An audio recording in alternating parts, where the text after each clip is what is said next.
I always thought the days before my wedding would feel like a fairy tale. And honestly, most of it did. I was ticking off last-minute details, dreaming about sun-soaked beaches and waking up next to Ryan with the ocean outside our window.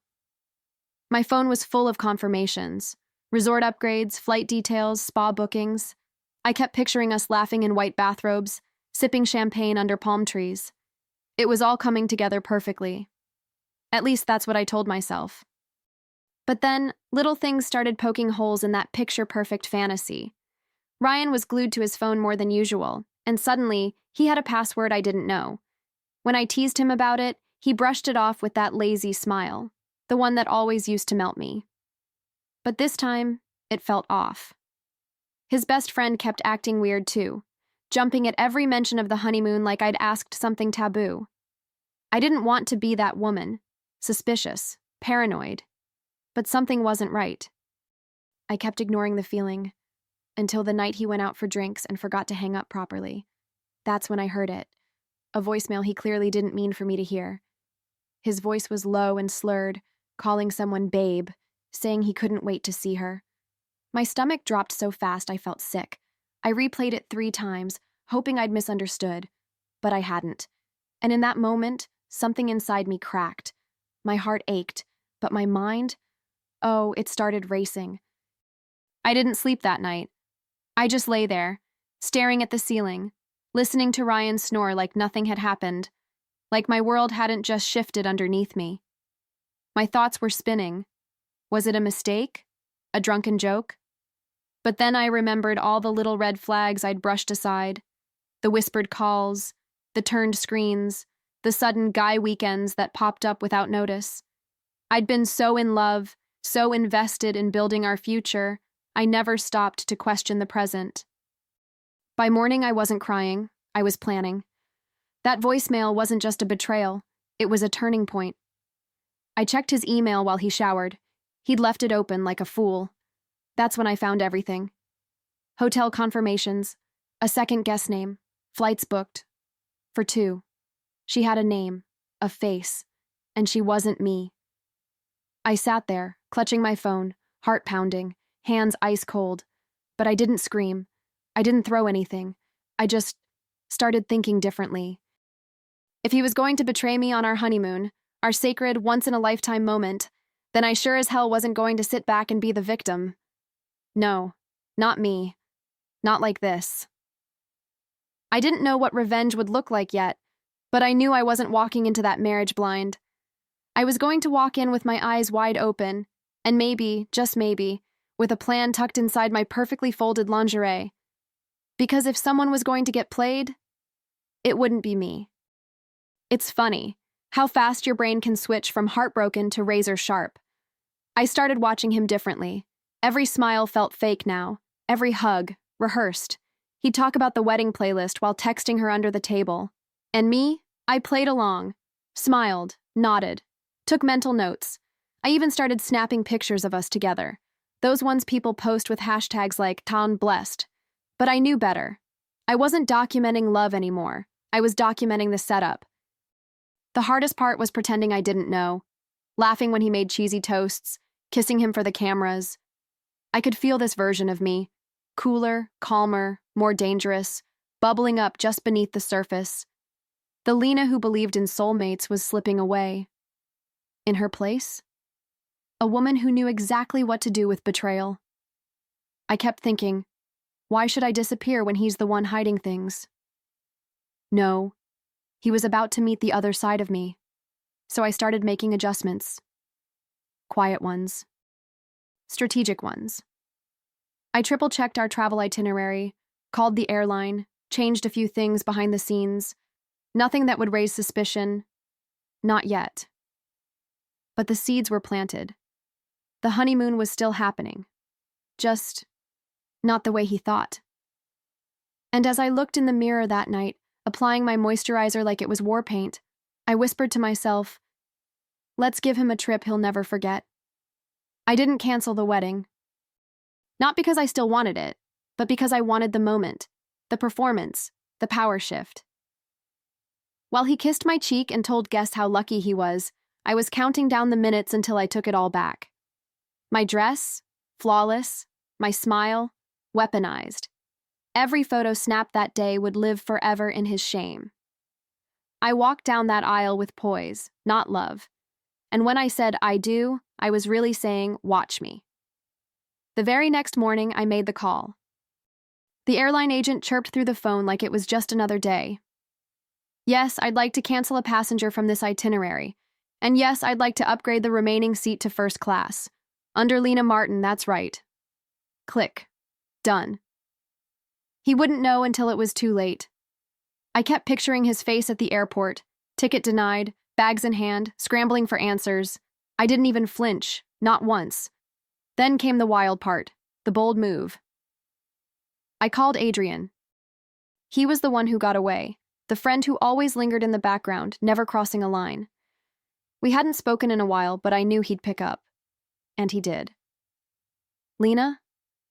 His voice was soft, surprised. I didn't waste time. I need a travel partner. No strings, just sun, sand, and maybe a little poetic justice. He paused, then laughed. When do we leave? Adrian didn't ask for the full story. He didn't need to. He heard it in my voice, the edge, the exhaustion, the flicker of something fierce. No questions? I asked. Only one, he said. Window seat or aisle? That made me laugh for real this time. The kind of laugh that reminds you who you used to be before everything twisted. Adrian was steady, grounded. He didn't try to rescue me. He just stood beside me, ready to witness whatever came next. We met at the airport a day early, just like I planned. I wore white, because why not? Let the world think I was still floating on post-wedding bliss. My bags were light, but my purpose was heavy. Adrian wheeled his suitcase beside mine and gave me this sideways look. You sure you want to do this? I nodded. I've never been more sure. As we walked toward security, something shifted in me. Not guilt, not revenge, something freer, clearer. At the gate, I posted the first photo. 2 glasses of champagne clinking mid-flight. No caption, just vibes. I could already feel the buzz starting. Likes, questions, whispers. And Ryan? He had no idea. He thought I was home packing. He thought the plane would wait for us. I leaned back, sipped my drink, and smiled at Adrian. To new beginnings, I said. He raised his glass. And to endings that deserved better exits. We landed just before sunset. That golden hour glow wrapped everything in softness, like the world itself was applauding the pivot I'd just made. The breeze smelled like salt and citrus, the kind of scent that makes you forget and remember everything at once. Adrian reached for my bag without asking, and I let him.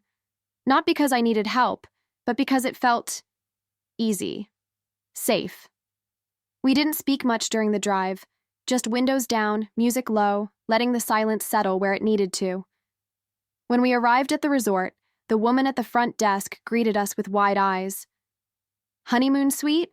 She asked, glancing between us. I nodded, slid over my ID, and smiled like the bride I was never really meant to be. Adrian played along effortlessly, wrapping an arm around my waist, his voice a calm anchor. We've been looking forward to this. The keycards clicked into our hands, and just like that, we stepped into the fantasy Ryan thought was his. But it wasn't. Inside the suite, everything was absurdly perfect.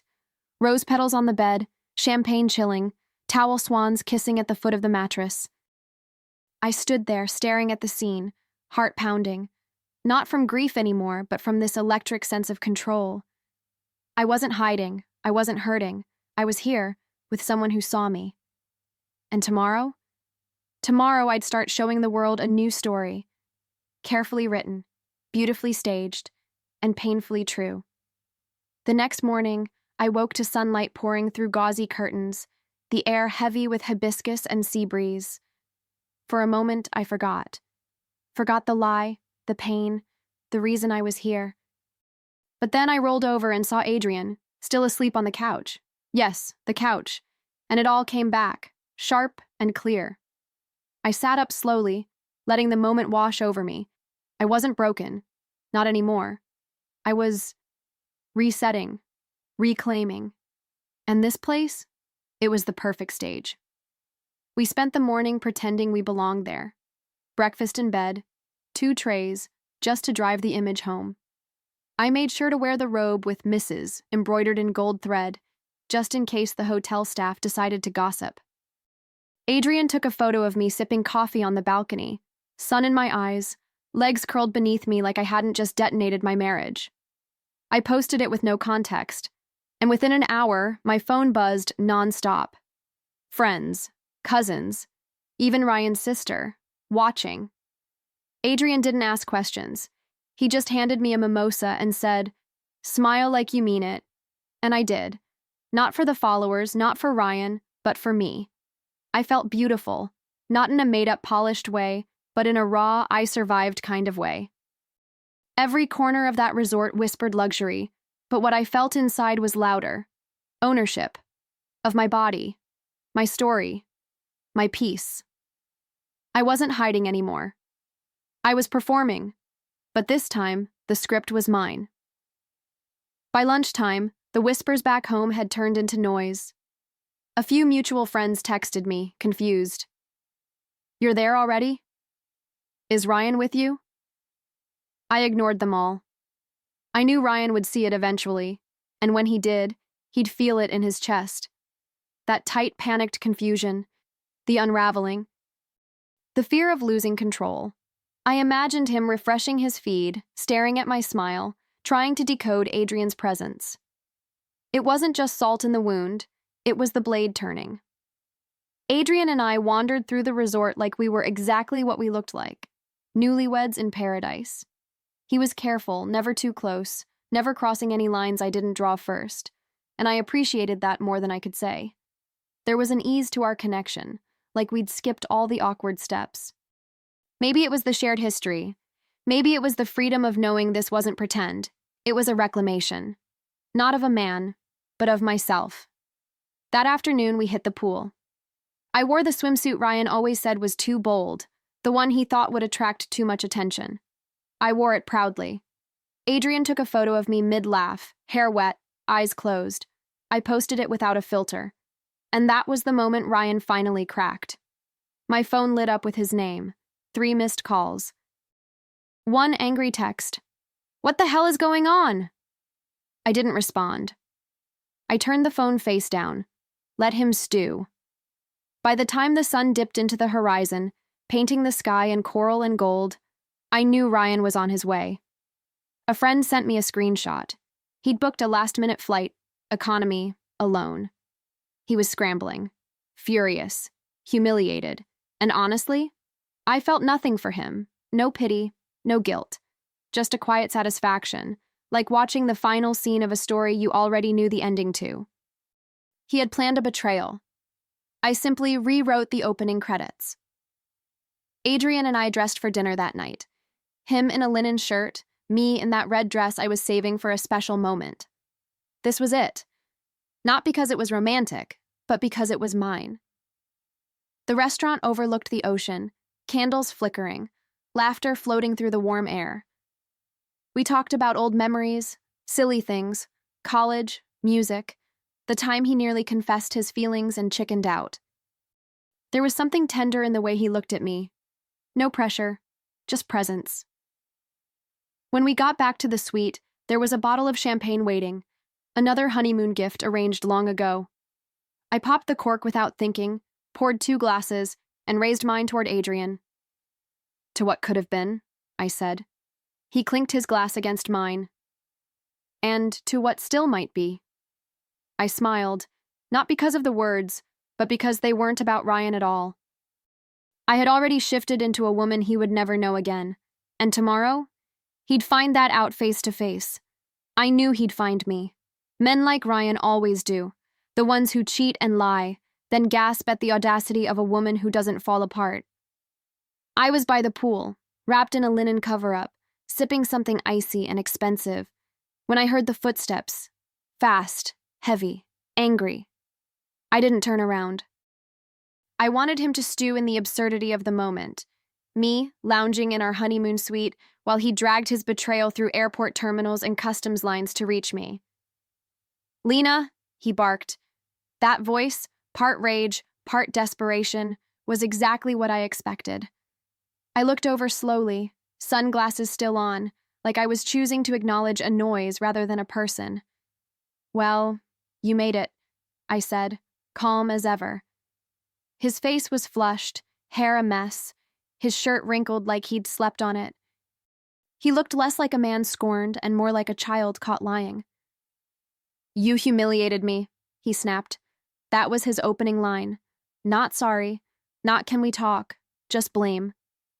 I set my drink down and stood up, facing him fully. "No, Ryan, you humiliated yourself," I said. My voice didn't shake. I made sure of that. "I just gave your actions a spotlight." He blinked, stunned that I wasn't crying, that I wasn't begging. "You were going to cheat on me during our honeymoon. I just decided to beat you to the punch." He opened his mouth, probably to deny it, but I was already reaching into my bag. Calm hands, steady breath. The envelope felt like closure. I handed him the envelope. "Open it," I said, watching his fingers tremble just slightly. He pulled out the papers, scanned the top line. His eyes widened. "Annulment," he whispered, like the word physically punched him. "Signed, dated. All you need to do is add your scribble." I crossed my arms, letting the silence bite. He stood there, still clutching the papers like they might catch fire. "You lied your way to the altar," I told him. "I flew my way out of it." He looked around, as if the palm trees or poolside guests could back him up. But no one was watching. Just me. Just him. And the echo of every selfish decision he made. "This is insane," he muttered, shaking his head. "You could have just talked to me." I raised an eyebrow. "Talk to you? Like you talked to her? Called her babe on a voicemail you didn't even bother to delete?" He froze. There it was. Proof I knew. Proof I'd known. I watched the weight of it slam into his chest. "You were planning to meet her during our honeymoon. Do you understand how disgusting that is?" My voice rose just slightly, not for drama, but for clarity. "You didn't just cheat on me. You cheated on who I used to be, the woman who trusted you, who believed every excuse, who built a life around your lies." He opened his mouth again, but this time I cut him off. "Don't. Just don't. You don't get to rewrite this. I already did." He stood there, hollow. No clever comebacks, no fake apologies, just a man realizing, maybe for the first time, that he'd lost. Not because I left, but because I chose how. I leaned in, just enough for only him to hear. "You never expected me to walk away with my head high. You thought I'd cry, collapse, beg you to stay." I shook my head slowly. "But I don't chase cowards. I bury them." His lips parted like he wanted to say something that might matter. But he didn't. Adrian stepped out from the bar patio, casual but present. He wasn't posturing or smug, just nearby, a quiet reminder that I wasn't alone. Ryan's eyes narrowed at him, of course. Jealousy flared. Too little, too late. "This what you wanted?" he hissed. "You trying to make me jealous?" I looked him straight in the eye. "No. I'm trying to make myself whole again." That shut him up. I turned back toward the pool, picked up my drink, and sat like nothing had been interrupted. I didn't watch him leave, but I heard his footsteps, this time slower, heavier. He took the envelope with him. I hope he read every word on the flight home. I hope the silence beside him reminded him of everything he threw away. I tilted my head to the sky, eyes closed, soaking in the warm air like it was washing him off of me. He came here thinking he'd fix something, that he could twist the story back in his favor. But the truth? He was never the author to begin with. The morning after Ryan left felt different. The air was lighter. The silence wasn't heavy anymore. It was clean, honest. I stretched slowly in bed, letting my body remember what peace felt like. No tight chest, no second guessing, just breath. I walked barefoot to the balcony, coffee in hand, and watched the sun creep over the water like it was welcoming me to something new. For the first time in months, I wasn't wondering what he was hiding. I wasn't chasing clarity. I was clarity. Adrian came out a little later, quiet and warm as always. He didn't ask how I felt. He didn't need to. He just handed me a fresh cup and stood beside me, both of us watching the waves move like time itself. "You good?" he finally asked. I nodded.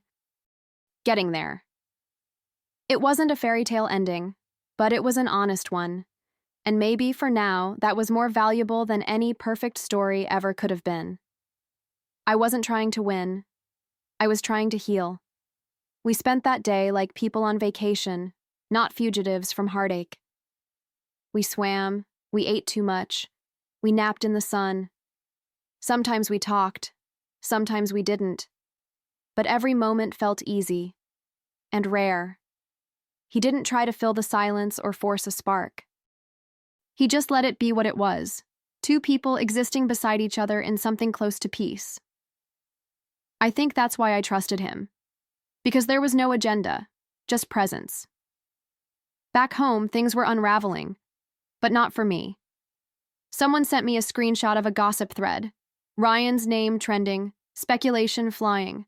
Photos of me and Adrian were everywhere, our drinks, our toes in the sand, our champagne clink on the plane. People filled in the blanks how they wanted to. I didn't correct them. I didn't owe anyone the truth. The truth belonged to me. I hadn't asked for revenge. I just stopped protecting the man who never protected me. Ryan's reputation was crumbling. His job, his friendships, even his own family had questions he couldn't answer. And while I didn't feel joy in his fall, I also didn't feel guilt. That's what healing had given me: neutrality. Freedom. I wasn't watching from the shadows, wringing my hands. I was here, in the sunlight, choosing peace over pettiness. Justice didn't always roar. Sometimes it looked like a woman tanning by the pool while her ex faced the mirror alone. Adrian and I stayed a few more days. Maybe it was indulgent, maybe a little reckless, but we needed it, for different reasons. And in that space between closure and curiosity, something soft began to bloom. Not fireworks, not passion, just warmth. The kind you don't rush. I wasn't trying to fall in love. I was just remembering what it felt like to be seen, to be safe. And when he took my hand one evening, gently, like a question, I didn't pull away. On our last morning, I posted one final photo. It was simple. Me standing at the edge of the water, hair loose, back to the camera, sunrise spilling across the waves. The caption read, "Some honeymoons start with lies. Mine started with a goodbye." I didn't check the comments. I didn't refresh for likes. It wasn't for them. It was for me. A marker in time. A gentle exhale. I didn't need to scream my story anymore. I'd already lived it out loud. Adrian and I hugged at the airport. Maybe we'd see each other again. Maybe we wouldn't. There was no promise, no pressure, just gratitude. I thanked him for showing up, for being kind, for holding space where I could rebuild without asking for pieces in return. He kissed my cheek and said, "You did all that on your own." And he was right. I boarded my flight alone, head high, ringless hand resting steady in my lap, ready to start whatever came next. As the plane lifted, I looked out the window one last time. Not with sadness, but with a kind of reverence, for the girl I had been, for the woman I was now, and for the version of me still waiting, somewhere down the line, fully unafraid. He booked the betrayal, but I booked the revenge and turned it into a return ticket to myself.